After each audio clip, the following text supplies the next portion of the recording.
Olá, queridos, bom dia, tudo bem com vocês? Vamos lá então, né, para mais um módulo da nossa apostila de Geografia. Hoje a gente vai ver o módulo 13, que fala sobre fontes de energia no Brasil e aí vai trabalhar as matrizes não renováveis, tá? Bom, aqui a gente tem os objetos do conhecimento, tá? Do módulo 13, né, que são os tópicos principais dentro do módulo 13. Bom, e aqui a gente começa o nosso resumo. Como vocês sabem, né? Infelizmente não tem como trabalhar todo o conteúdo do módulo aqui nesse vídeo, então a gente vai fazer um resumo, tá? Primeiro, eu coloquei aqui para vocês, como é um módulo que está falando sobre energia, então a gente começa falando sobre energia no dia a dia, né? Porque às vezes quando a gente fala em energia, parece algo muito longe da gente, né? E na verdade não é. Então essa imagem, essa primeira imagem, é justamente para mostrar o quanto a gente utiliza a energia o tempo todo, sem que às vezes a gente se dê conta, tá? Então aqui a gente tem uma imagem bem brasileira, uma família aí reunida para assistir televisão. Obviamente a televisão tá ligada, mas só uma pessoa tá prestando atenção, tá? Então você tem aqui o pai, né? Creio eu que seja o pai dessa família, ele tá, né, virado para uma televisão, com controle remoto na mão. Você tem a mãe ali que tá com um laptop, né, um computador, e você tem duas crianças brincando num tablet. Creio eu que seja um tablet, tá, gente? Pode ser um celular também, enfim. Ou seja, todos esses produtos, né, a televisão, o computador, o tablet ou o celular, todos são produtos eletrônicos, né, que precisam de algum tipo de energia para funcionar. Por exemplo, a televisão funciona através de energia elétrica, então você vai ligar na tomada. O computador, nesse exato momento em que essa moça está usando, ele não está conectado em lugar nenhum, porque normalmente o laptop, né, que é igual esse aqui que eu estou utilizando para falar com vocês, ele tem uma bateria. Então você liga o computador na tomada durante um tempo, é igual o celular. Você vai carregar a bateria, depois você tira da tomada e ele fica funcionando aí durante um tempo, umas 2 ou 3 horas, às vezes 4, com essa bateria, tá? O mesmo vale para o tablet e para o celular, né, que é o que a gente mais usa. A gente carrega na tomada durante um tempo e depois fica utilizando pela bateria, tá? E a gente tem aqui mais dois tipos de energia que tem nessa imagem, né? Vocês prestaram atenção? Pensa aí. Conseguem me dizer? Não, como eu tô gravando o vídeo, eu não consigo ter o retorno de vocês, né? Então vamos lá. Primeiro, eles estão nessa família numa, creio que seja uma sala, e essa sala ela tá clara, né? Então tem algum tipo de lâmpada aí, né? Tem um abajur ali atrás, não é bem abajur o nome disso. Luminária, é isso? Não sei bem, tá lá atrás do sofá, tá? Dá pra ver o pezinho dela e o início dela. Então tem uma luminária, provavelmente tem uma lâmpada ali também, tá conectada à tomada. E no teto, né, normalmente tem uma lâmpada também que funciona em energia elétrica, tá? E qual é a outra coisa? O jovem ali, o papai, tá com o que na mão? Controle remoto. Qual é a fonte de energia desse controle remoto? Pilha, né? Pode ser que seja bateria também, tá, gente? Pode ser pilha ou bateria, tá? Então, essa imagem, essa conversa é só para mostrar para vocês o quanto a energia é essencial no nosso dia a dia, tá? Até para você comer na sua casa, né? Primeiro que você precisa da geladeira para manter os seus alimentos conservados, para que você possa beber sua água gelada. Tá fazendo calor aí, gente, porque aqui o calor tá o quê? Insuportável. Então, a gente tá bebendo muita água e, obviamente, que nesse calor a gente quer água o quê? Gelada, tá? Então, tá calor, a gente quer ligar o ventilador, a gente quer ligar o ar-condicionado, tudo isso também consome energia. E aí, no frio, é o inverso, né? No frio a gente quer o quê? Banho quente, né? Vocês, porque eu não tomo banho quente, mas para quem toma banho quente, você precisa lá do chuveiro para converter a água fria em água quente, tá? Então, ou seja, o nosso dia a dia, até para lavar roupa, gente, máquina de lavar, enfim, vários exemplos. Nosso dia a dia está repleto de usos, né, de energias variadas e às vezes a gente não para observar, né, ou se dar conta do quanto a gente consome energia. Bom, aqui a gente vai ver, né, além de todos esses exemplos que eu falei anteriormente, como que a energia ela é utilizada no Brasil, né? O Brasil é um país imenso, é um país com dimensões continentais, né? Então, de toda a energia produzida no Brasil, como que isso é distribuído, tá? Então, aqui a gente tem um gráfico, a fonte, né, desse gráfico das informações são da Embrapa. Perdão, Embrapa não, gente, titia tá sem óculos, é da Empresa de Pesquisa Energética, tá? Não é da Embrapa, desculpa. Viajei na maionese. Mas é um gráfico de 2018, ou seja, de 2 anos atrás, não tem muito tempo. E aí por aqui a gente consegue ver como que a energia é dividida no Brasil, tá? Então vamos lá. Por esse gráfico, né, o que mais consome energia no Brasil é transporte, né? Os meios de transporte. Depois vem as indústrias, né, com 31,7. Depois a gente tem o setor energético, tá? Gente, o setor energético é o setor que produz energia, mas para ele produzir energia, ele também precisa de energia, né? É um pouco complexo, mas enfim. 9,9 é a energia que a gente consome dentro das nossas casas, né, nas residências. 4,9% é a energia produzida, né, na área de serviços. O que é serviços? Lembra que a gente, não sei se a gente já estudou a diferença entre os setores da economia, né? Primário, secundário, terciário. O setor terciário é o setor de comércios e serviços. O que é o setor de serviços, gente? Por exemplo, serviço bancário, né? Banco, né? Banco do Brasil, Banco Itaú, quando você vai ao banco. Casa lotérica também é um serviço. Salão de beleza é um serviço. Shopping, né? É um serviço. Pet shop é um serviço. Educação, né? O colégio é um serviço. Creche é um serviço. Enfim, uma infinidade, tá? Autoescola é um serviço. Então, tudo isso consome energia, né? Você manter esses estabelecimentos funcionando demanda energia. E por último, 4,1% de toda a energia produzida no Brasil em 2018 fica por conta da agropecuária, né? A agricultura e pecuária. Bom, aqui a gente vai ver a diferenciação entre os tipos de energia, tá? Quais são as fontes não renováveis e quais são as fontes renováveis, tá? Gente, existem vários modos da gente conseguir gerar energia, tá? Só que algumas dessas fontes de energia, elas são não renováveis, tá? O que significa ser não renovável? É quando, depois que a gente utiliza, né, essa fonte, a natureza não é capaz de repor, tá? Então, quando acabar, acabou, né? Já ouviu aquele ditado, acabou o milho, acabou a pipoca? Exatamente isso, tá? Então, quais são hoje, né, os principais exemplos de combustíveis não renováveis, né, de fontes não renováveis? Os combustíveis de origem fóssil, tá? Que é o petróleo, o gás natural. Qual é o outro, gente? Carvão mineral, tá? Todos esses três são combustíveis fósseis, tá? Petróleo, gás natural, carvão mineral e também os elementos que geram energia nuclear, tá? Que são elementos da natureza, como o urânio e o plutônio. Gente, tudo isso é recurso finito. Eles têm uma quantidade na natureza e quando a gente terminar de usar essa quantidade, acabou, não tem mais. A natureza não consegue mais repor. Tá? Então, aqui a gente tem dois exemplos. A gente tem um automóvel, né, sendo abastecido com gasolina. A gasolina é um derivado do petróleo, tá? E aqui do lado a gente tem uma usina nuclear, tá? Isso aí que você tá vendo são os reatores de uma usina nuclear na Alemanha. É uma foto de 4 anos atrás, tá? 2016. E nas imagens de baixo, a gente tem as fontes renováveis de energia, que são aquelas fontes que a natureza consegue repor, tá? Aqui na apostila de vocês, ele tá até avisando, né, que as fontes renováveis vão ter mais destaque no próximo módulo, né? Então, o módulo 13, ele é mais dedicado às fontes não renováveis, tá? Mas a gente precisa começar a falar sobre isso. Então, as fontes renováveis são aquelas que têm que a natureza consegue repor, né? Então, por exemplo, o vento, a gente tem energia eólica, né? Que é geração de energia através do vento. E o vento é algo que ele é infinito na natureza, né? O vento ele não acaba. A gente também consegue gerar energia através da correnteza das águas, né? As hidrelétricas.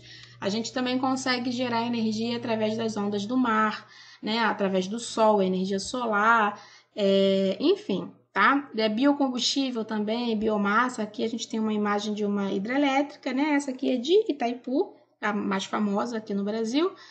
E a gente tem também aqui uma imagem com a colheita da cana-de-açúcar, né? Para a fabricação do etanol, que é também um combustível utilizado nos automóveis, né?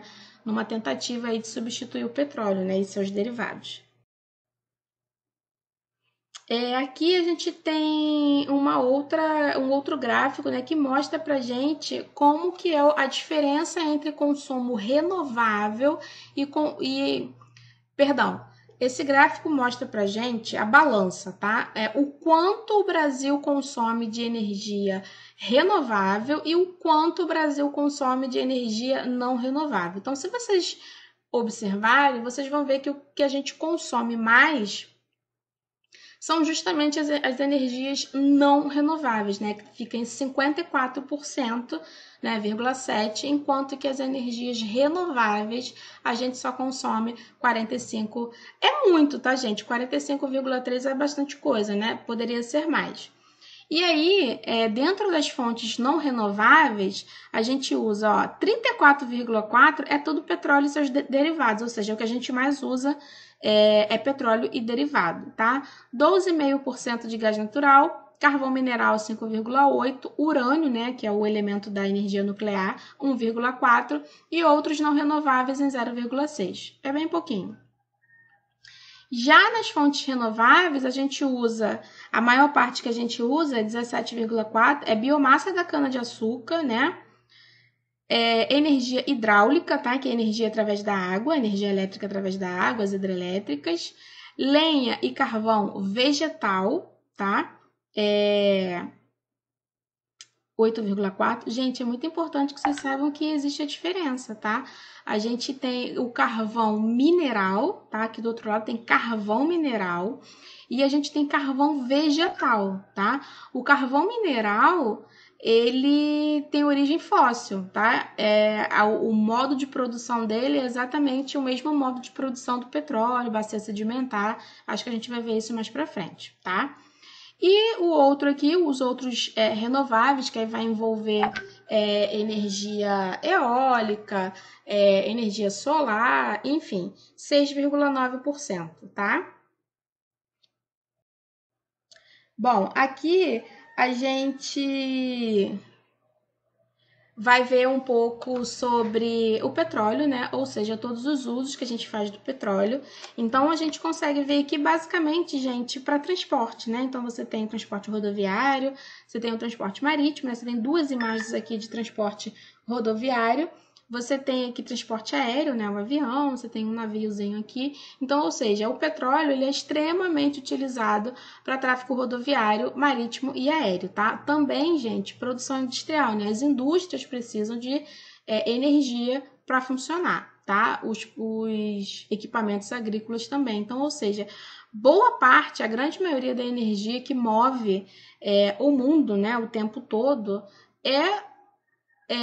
ou é o petróleo ou os seus derivados, tá? A gasolina é derivada do petróleo, o diesel é derivado do petróleo, plástico é derivado do petróleo, enfim, tá? O petróleo, inclusive, durante muito tempo foi chamado de ouro negro, tá? Porque apesar dele apresentar pontos muito negativos, como a poluição, né? O petróleo polui muito, o fato dele não ser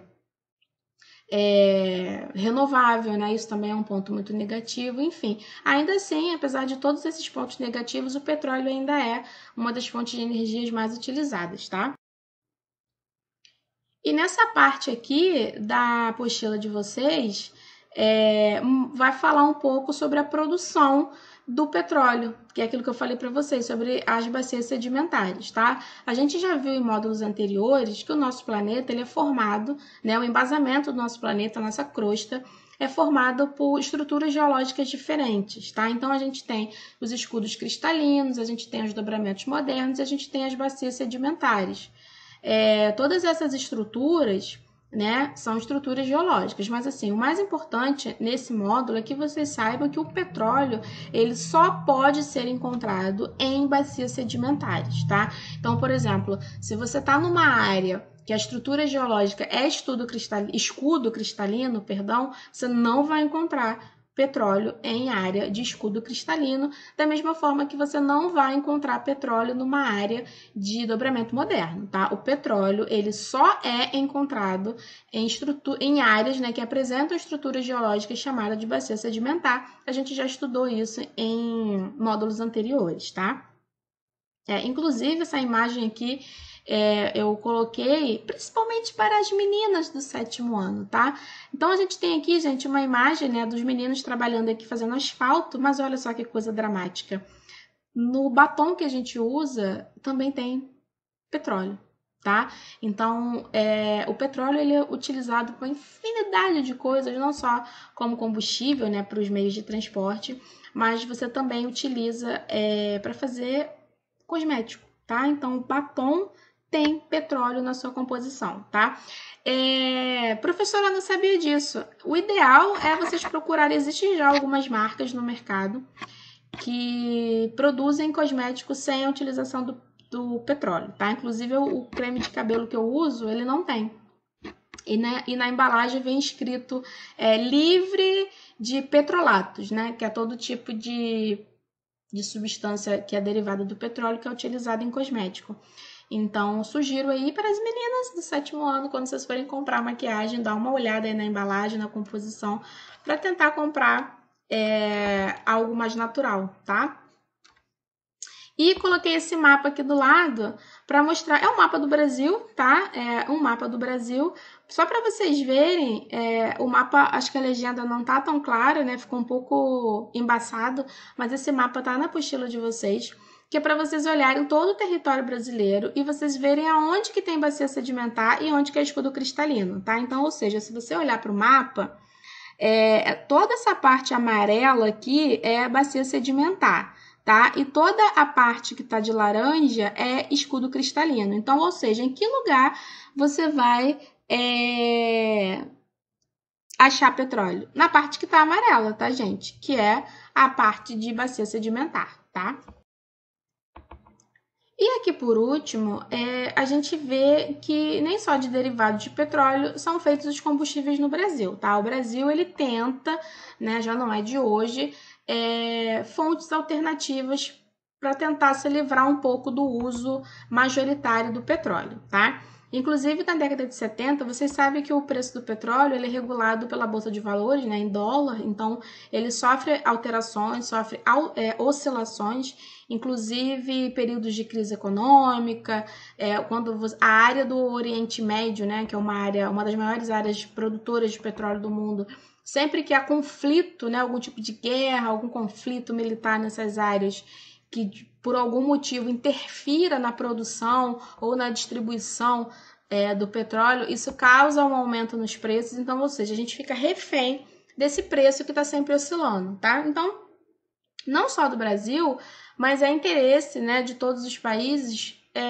em tentar encontrar energias alternativas para substituir esse uso excessivo do petróleo, até porque a gente já viu que o petróleo ele é um recurso finito, né? Ele vai acabar. E aí, na década de 70, né, a gente teve, né, um período de crise, né, na economia mundial, um período de crise econômica muito grave, e aí a gente teve, somado a isso, a alta, né, no preço do petróleo, então o petróleo ficou muito caro nesse período.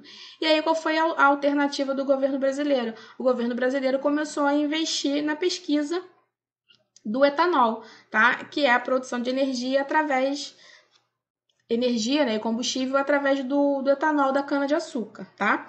E aí até hoje você tem nos carros, você pode comprar o carro que funciona só a gasolina ou o carro que funciona só a álcool, mas hoje você tem aí a tecnologia, é um negócio maravilhoso, você compra o carro que tem tecnologia flex, tá? Então, quando a gente fala que o carro ele tem tecnologia flex, é um carro flex, é porque ele funciona tanto a gasolina, né, que é derivada de petróleo, mas ele suporta também o etanol, tá? Que é o combustível derivado da cana-de-açúcar, tá? Então é isso, tá? Esse foi o resumo do módulo 13, né? Que fala como que o Brasil utiliza, né, as diferentes formas de energia. A gente falou bem mais sobre as energias não renováveis, né? Que é o petróleo, carvão mineral, gás natural, enfim. E no próximo módulo, que é o módulo 14, tenho quase certeza que a gente vai falar mais sobre as fontes renováveis, tá? Façam a leitura, gente, é extremamente importante que vocês façam a leitura do módulo, tá? Aqui a gente só faz um resumo, é impossível tratar todo o conteúdo aqui, não o vídeo fica muito longo. Então, façam a leitura do módulo e façam os exercícios que a gente tira dúvida lá na plataforma, tá bom? Então é isso, beijinho e boa semana para vocês.